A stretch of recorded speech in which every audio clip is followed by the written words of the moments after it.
तो आज जब हम इस वचन को हम पढ़ेंगे, पहला शमूएल उसकी 17 अध्याय की 1 आयत को, तब पलिश्तियों ने युद्ध के लिए सेनाओं को इकट्ठा किया और यहूदा देश के सोको में एक साथ होकर सोको और अर्जका के बीच में एपोसद्दीम में डेरे डाले। शाऊल और इजरायली पुरुषों ने भी इकट्ठे होकर एला नाम की तराई में डेरे डाले और युद्ध के लिए पलिश्तियों के विरुद्ध पांति बांधी। अब यहां पर एक तरफ पलिश्ती खड़े हो गए, एक तरफ इजरायली खड़े हो गए, और 4 में लिखा, पलिश्तियों की सामने से गोलियत नामक एक वीर निकला जो गत नगर का था, जिसकी लंबाई 6 हाथ 1 बित्ता यानी 10 फुट के करीब थी। उसके सिर पे पीतल का टोप था, पत्थर का झिलम था, जिसका तोल 5000 शकेल पीतल था। उसकी टांगों पर पीतल के कवच थे, उसके कंधों के बीच बर्शी। वो इतना जायंट आदमी था कि उसका जो पत्तल, जो उसके सामने छाती पे जो ढाल लगाते थे, वो 55 किलो की थी। आप देख लो कितना वो जायंट आदमी होगा कि उसकी छाती पर जो ढाल लगी है वो 50-55 किलो की है, और वो कोई उसको ऐसे लग रहा है जैसे उसने टी शर्ट डाली है, इतना वो आदमी बलवान था।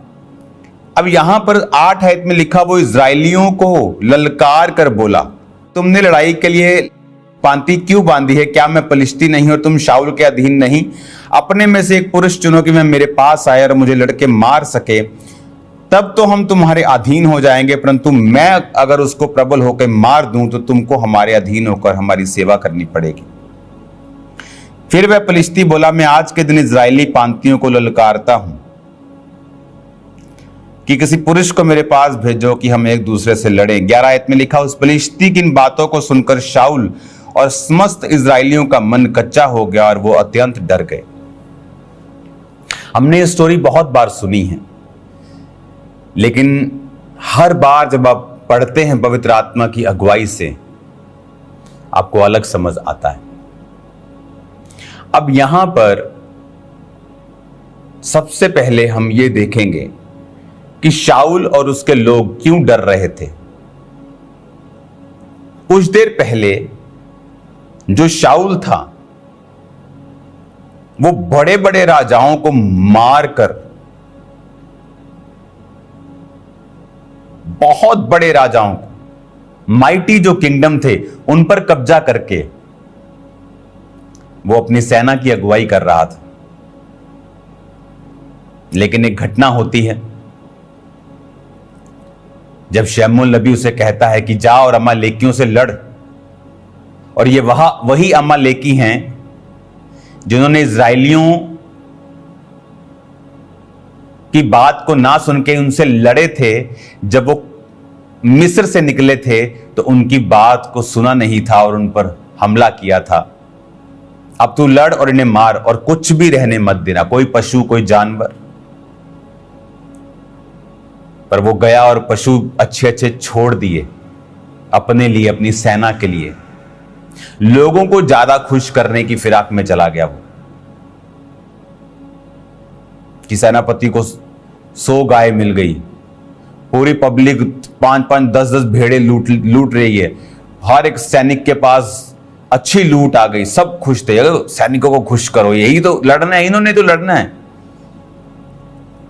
और परमेश्वर ने क्या कहा था कि किसी अच्छी चीज को जीवित मत छोड़ना। अरे ये तो भैंस है, आज के हिसाब से बोलो 80,000 की भैंस है, अरे ये वाला तो 2 लाख वाला है, जानवर है, इसे संभालो, हमारे खजाने में ऐड हो जाएंगे, लोग खुश हो जाएंगे। लोगों को खुश करते करते कब वो परमेश्वर से हट गया उसे मालूम नहीं पड़ा। और यहां पर उस समय पोजीशन ये थी कि परमेश्वर शाऊल के संग था। कोई भी युद्ध आता था तो शाऊल उसे जीतता था। अब जब गोलियत के सामने वो आया, उस समय उसकी पोजीशन ये थी कि यहोवा का आत्मा उससे हट चुका था। और अगर आप 16 बाब को पढ़ेंगे, मैं आपको अगली मीटिंग्स में पढ़ाऊंगा कि सिर्फ यहोवा का आत्मा शाऊल पर से हटा ही नहीं था, परंतु यहोवा की ओर से एक दुष्ट आत्मा शाऊल के ऊपर आता था और शाऊल को घबराहट देता था। तो इसका मतलब जब गोलियत उसके सामने आया, उसके ऊपर ना तो खुदा का आत्मा था, ना ही प्रभु उससे बात करता था, क्योंकि वचन कहता है संग्राम यहोवा का है। दाऊद क्यों अपनी हर एक लड़ाई को जीतता था? क्योंकि प्रभु से बताता था हर लड़ाई से पहले कैसे लड़ना है, किधर से जाना है, कब जाना है, किस पहर जाना है, रात सुबह दोपहर कैसे जाना है, कितने लोगों के साथ जाना है। लेकिन जब परमेश्वर का आत्मा उस पर से हट गया, क्यों? लोगों को खुश करने के चक्कर में। आज हम लोगों को खुश करते करते कब परमेश्वर को नाराज कर बैठते हमें पता ही नहीं चलता। रिश्तेदारों को खुश करते करते, ओ मैं प्रभु को मानूंगी तो मेरा पति नाराज हो जाएगा पूरी तरह से, मेरे रिश्तेदार नाराज हो जाएंगे, मेरा बेस्ट फ्रेंड मुझसे दूर हो जाएगा। और कब हम उस परमेश्वर से दूर हो जाते हमें मालूम भी नहीं पड़ता। यहां पर फिजिकली कुछ फर्क नहीं पड़ रहा है। जब उसने अच्छी अच्छी गाय बैल सब रख लिए तो फिजिकली कोई फर्क नहीं पड़ रहा है, सिर्फ बातें ही हो रही हैं कि प्रभु तेरे साथ है, अब प्रभु तेरे साथ नहीं है, लेकिन फिजिकली उसको कोई फर्क नहीं पड़ रहा। फिर कुछ दिनों के बाद दुष्ट आत्मा उसे घबराने लगता है। तो वो भी स्टोरी में मैं आपको अगले हफ्ते बताऊंगा किस तरह दाऊद चुना जाता है, और वो जब वर्शिप करता है तो दुष्ट आत्मा उसको छोड़ के चला जाता है जब जब वो वर्शिप करता है। और अब कंडीशन ये थी कि जब गोलियत उसके सामने आया तो वो उसको ललकारता है और शाऊल डरता है। आदमी को पहले मालूम नहीं होता कि वो लोगों को खुश करता जा रहा है, इसका नुकसान क्या होगा। और जब प्रभु का आत्मा निकल जाता है और शैतान जब रियल अटैक करता है आपकी लाइफ के ऊपर, अब जिनको वो खुश कर रहा था शाऊल, उन्हीं पर अटैक हो गया। तो अगर राजा मरता तो प्रजा भी मरती है, सैनिक भी मरेंगे लाखों की तादाद में। इसलिए जब आप फैमिली को प्रथम रख के खुदा को नाराज कर लेते हैं, उसी फैमिली पे अटैक होते हैं बाद में। और जब आप लोगों को नाराज कर लेते हैं, कोई बात नहीं, परमेश्वर को खुश कर लेते हैं, आप उन्हीं लोगों की बरकत का कारण बन जाते हैं, क्योंकि आपने प्रभु के वचन को नहीं छोड़ा। अब यहां पर जिन लोगों को शाऊल खुश कर रहा था, आज उन्हीं लोगों के सिर के ऊपर तलवार लटक रही थी। पुराने जमाने में जब छावनियां बांधी जाती थी तो शहर को घेर लिया जाता था, तो कोई शहर में सप्लाई नहीं आती थी, फूड सप्लाई बंद। बाहर से दूध अगर आता है, दूसरे खाने आते हैं जो आपके नहीं एरिया में पैदा होते, तो वो देश सफर करता है। कोई जहाज नहीं होते थे। जब छावनी डाल ली जाती थी तो पूरे देश की इकोनॉमी बिगड़ जाती थी, तो बड़े टफ हालात होते थे। आपने इजराइल में सुना होगा, अलीशा एलिया के समय जब छावनियां डाल ली जाती थी तो एक एक मांस का एक एक किलो चांदी के बड़े बड़े टुकड़ों में बिकने लग जाता था। लोग अपने बच्चों को मारकर खाने लगते थे। इतना फैमिन, इतना सूखा और इतना मुश्किल हो जाती थी उनको, क्योंकि सब तरफ से दुश्मन घेरा डाल के खड़े रहते थे। तो लड़ाई एक छोटी बात नहीं थी। लड़ाई मतलब कि अब टू मच स्ट्रेस उनकी लाइफ पर आया। क्यों? परमेश्वर को दूर कर लिया अपनी लाइफ से। जब आप परमेश्वर से उसके वचन को तोड़ते रहते हैं, आपको कई बार फर्क नहीं पड़ता फिजिकली, उस समय आपको लगता है। लेकिन जब शैतान रियल में अपने वास्तव अटैक को करता है, जिसको वो करना चाहता था पहले भी पर कर नहीं पाता था, क्योंकि खुदा आपके संग था। अब प्रॉब्लम गोलियत नहीं है, प्रॉब्लम यह है कि परमेश्वर का आत्मा शाऊल के ऊपर नहीं है। वचन कहता है जब सैमसन को हजारों की संख्या में लोग पकड़ के लेके गए और सेनाएं उसका मजाक उड़ाने लगी, फलिश्ती सेना, और लिखा परमेश्वर का आत्मा उस पर बल से उतरा, उसने 1000 व्यक्ति को गधे की जबड़े की हड्डी से मार दिया। बात यह है कि प्रभु आपके संग है कि नहीं। अब यहां पर क्या होता है, 15 आयत में लिखा, दाऊद बैतलहम में अपने पिता की भेड़ बकरियां चराने शाऊल के पास से आया जाया करता था। तो दाऊद भेड़ बकरे को चराता था, शाऊल के पास भी कभी कभी वो रहता था, आता था, भेड़ बकरे को काम चरवाहे ठहरा के वापिस चला जाता, तो उसे शाऊल के पास रहना होता था। यह वचन अगले हफ्ते में आपको बताऊंगा।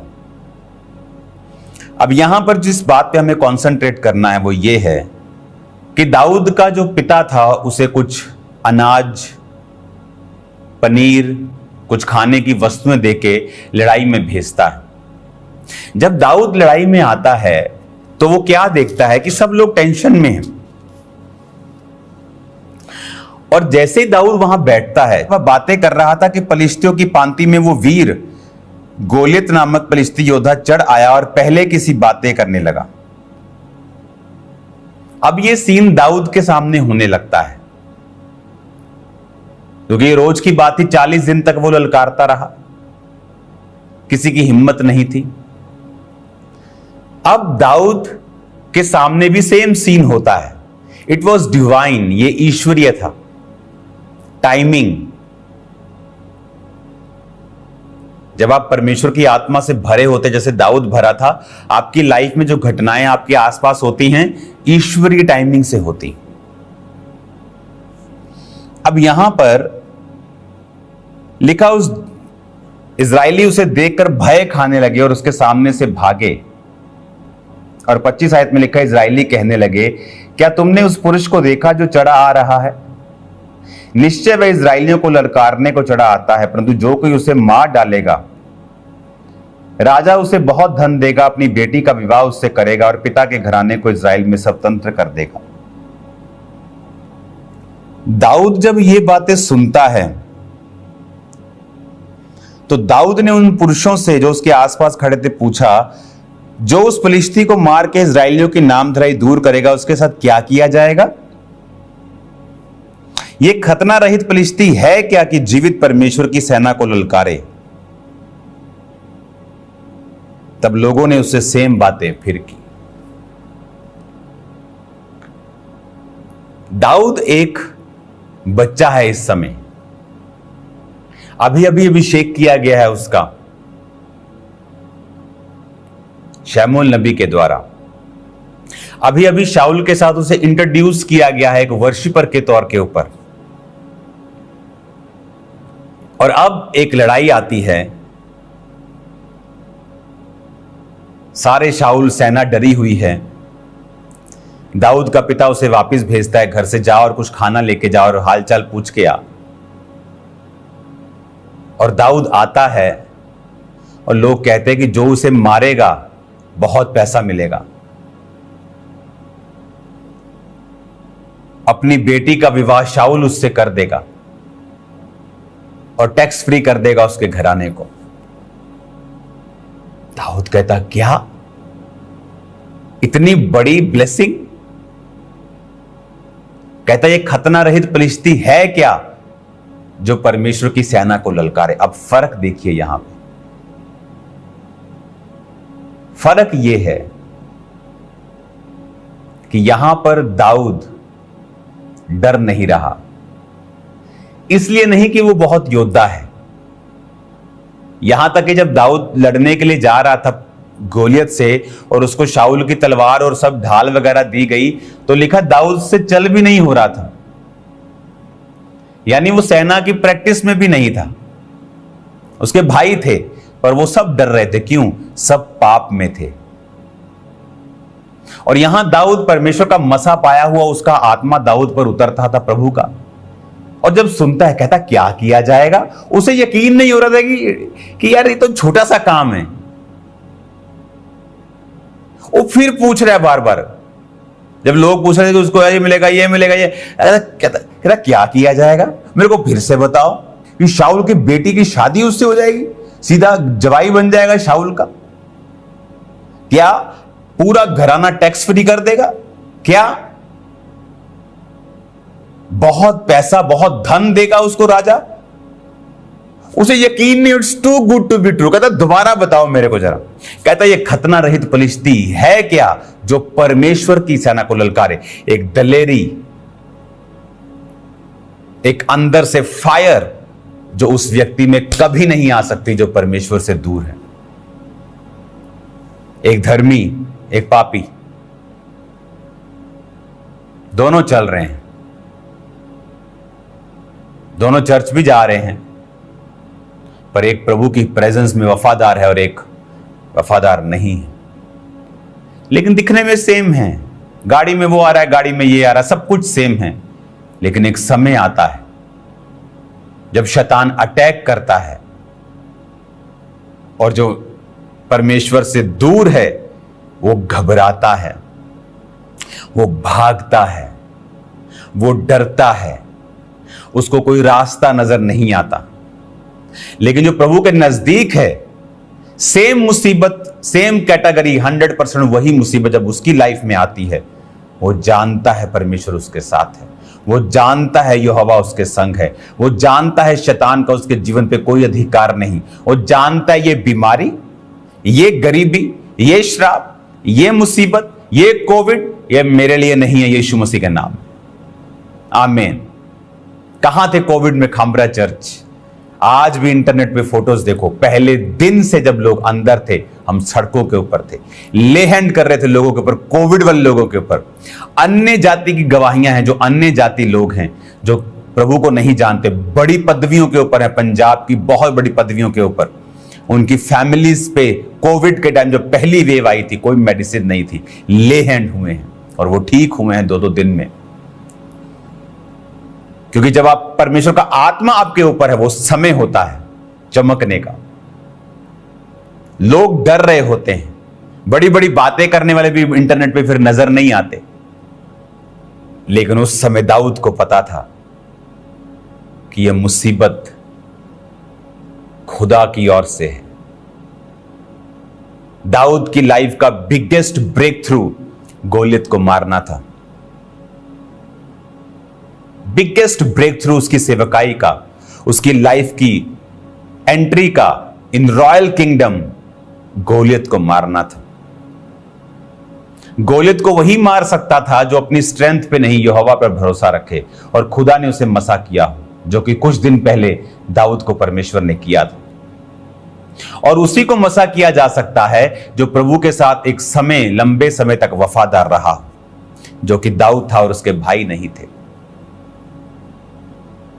अब जब एक विश्वासी की जिंदगी में मुसीबत आती है, हो सकता कुछ देर के लिए वो डर जाए। एलिया भी डर गया था। इजाबेल कहती है आज तेरा सिर धड़ से मैं शाम तक की कर दूंगी। लिखा एलिया भागा। वो एलिया जिसने 800 कितने नबियों को मार दिया, बाल के और अशेरा के, कितने नबियों को मारा, लेकिन वो डर गया। हो सकता है धर्मी भी डर जाए, लेकिन सडनली वो कम बैक करता है क्योंकि परमेश्वर का आत्मा उसके ऊपर। लेकिन एक अनफेथफुल, एक बेवफा आदमी जो खुदा से बेवफा है, वो वापसी नहीं कर सकता। वो मुसीबत उसको पता है, उसको झाड़ेगी, उसको छांटेगी, उसको खत्म कर देगी। कितना जरूरी है खुदा के साथ फेथफुल रहना। हालेलुया। और यहां पर फिर दाऊद अपनी स्टोरी, जब शाऊल के पास उसे लेके जाया जाता है कि एक आदमी ऐसी बातें कर रहा है लड़का, और शाऊल कहता है ये तो लड़का है, ये तो छोटा बच्चा है। कहता नहीं नहीं नहीं, जब मेरा बाप मुझे भेड़ बकरे को चराने भेजता था और शेर भालू मेरी भेड़ों को चुराता था, तो मैं उसके मुंह से अपनी भेड़ चुरा लेता था। एक लड़का यंग बता रहा है कि मैंने शेर को मारा है, भालू को मारा है। 5 लोग भी शेर को मार नहीं सकते हैं, भालू आदमी से दुगना तेज भागता है, शेर तो चलो आगे की बात है।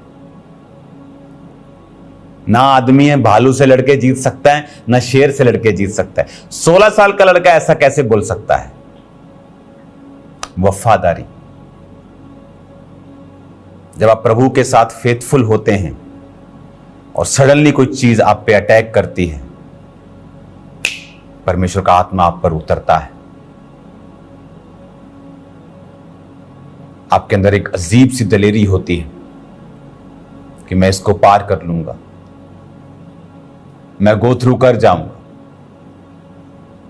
ये मुझे चमकाने के लिए आई, ये मुझे मारने के लिए नहीं आई। लेकिन वो वफादारी, उसके पीछे की सपोर्ट, कारण, रीजन उसका नींव है। ऊंची बोलने से शैतान भागेगा नहीं अकेला, वो आपके कैरेक्टर से, आपकी फेथफुलनेस और प्लस आपके वर्ड्स जो आप बोलेंगे फिर वो भागेगा। दाऊद ही दिलेर क्यों था? कहता ये है क्या? कौन है ये जो प्रभु की सेना को ललकारे? ऐसी दिलेरी, ये मुसीबत मुझे मारेगी, ये कोविड मुझे मारेगा, ये बीमारी मुझे मारेगी, इसकी क्या औकात, ये मुझे मार सकती? कोई औकात नहीं। ये तभी हो सकता है जब आपके अंदर प्रभु की दिलेरी हो।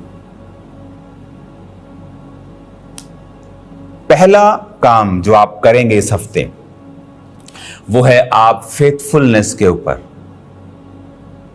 प्रभु के साथ वफादार रहना, उसके ऊपर आप कंसंट्रेट करेंगे। आप पूरा हफ्ता I have to be faithful with God, मुझे परमेश्वर के साथ वफादार रहना है। आप मनन करेंगे। चोरी करने समय आपके हाथ रुकें, गंदा देखने समय आपकी आंखें रुकें, गलत काम करने समय आपके पांव रुक जाएं। आप मनन करेंगे कि मुझे प्रभु के साथ वफादार रहना है। पूरा हफ्ता आप मेडिटेट करेंगे, मुझे प्रभु के साथ वफादार रहना है। फुल वीक, क्योंकि वफादारी आपकी लाइफ में जब होगी, वही तेल को, वही अभिषेक को पैदा करेगी। जब अभिषेक होगा तो दलेरी होगी, जब दलेरी होगी शैतान आप पर काम नहीं कर पाएगा। तो अगले हफ्ते से जो टीचिंग सीरीज स्टार्ट होगी और आप एक वंडरफुल ब्लेसिंग को अगले हफ्ते देखने वाले हैं। वंडरफुल ब्लेसिंग, आपका दिल गदगद हो जाएगा। सरप्राइज है आप लोगों के लिए। तो अगले हफ्ते प्रभु भोज भी होगा, सरप्राइज भी होगा। अगस्त का महीना एक ग्लोरियस शुरुआत को लेके आएगा हमारी लाइफ में, जो हमने पहले कभी नहीं देखी। तो तैयार रहो और इस पूरा हफ्ता आपको कंसंट्रेट करना है, मनन करना है। किस चीज के ऊपर? वफादारी के ऊपर, कि मुझे फेथफुल रहना है पिता के साथ। वचन को पढ़ो, फॉलो करो, कोई जानबूझ के पाप मत करो, लोगों से मत डरो, पीपल प्लीजर, लोगों को खुश करने वाले मत बनो, खुदा को खुश करने वाले बनो। क्योंकि जिनको आप खुश कर रहे हैं वो भी एक दिन शैतान के अटैक के नीचे होंगे। आप तो मरेंगे, वो भी मरेंगे। लेकिन जब आप गॉड प्लीजर होंगे, खुदा को खुश करेंगे, वो लोग भी बचाए जाएंगे जो आपका विरोध करते हैं। तो रेडी रहो, पूरा हफ्ता फेथफुलनेस को ढूंढो, फेथफुलनेस में रहो, मनन करो कि मुझे परमेश्वर के साथ वफादार रहना है, आपकी लाइफ सेम नहीं होगी। आपकी लाइफ सेम नहीं होगी, जिंदगी सेम नहीं होगी यीशु मसीह के नाम में।